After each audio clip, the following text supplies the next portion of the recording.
Update po tayo sa pulong ng Senate Blue Ribbon Committee ngayong umaga. May ulat on the spot si Sandra Aguinaldo. Sandra? Yes, Connie, ngayong araw nga na ito ay naganap yung tinatawag na consultative meeting ng Senate Blue Ribbon Committee.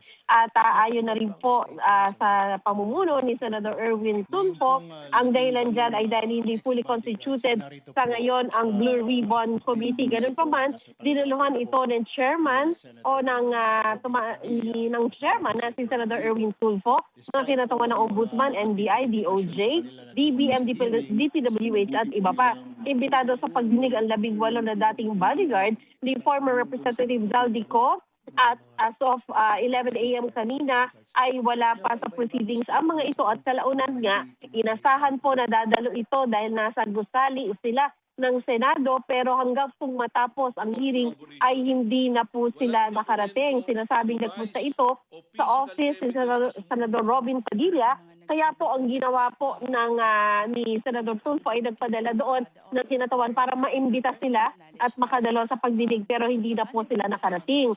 Sabi naman po ni Attorney Karen Batu ng Ombudsman ang affidavit ng mga dating bodyguards ay collective at hindi individual.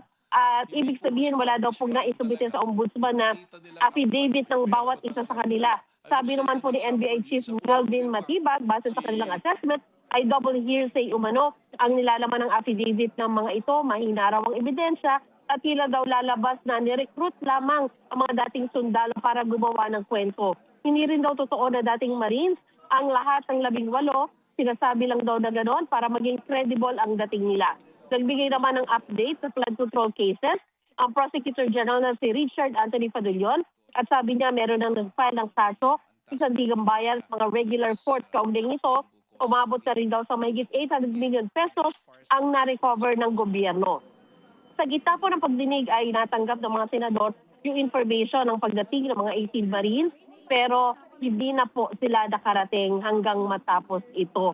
At sa kanya naman pong opening statement, sinabi po ni Tulfo na ang mga aligasyon na pati siya ay nabigyan umano ng maleta na may pera ay hindi totoo. Nagsalita rin po doon si Senador Raffy Tulfo at ang sabi naman po niya, yun daw mong 18 dating sundalo ang dapat tawag ay kargador bilang sila ay nagbubuhat ng mga maleta.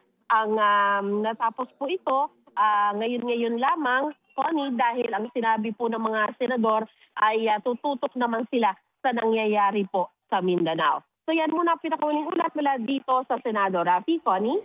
Maraming salamat, Sandra Aguinaldo.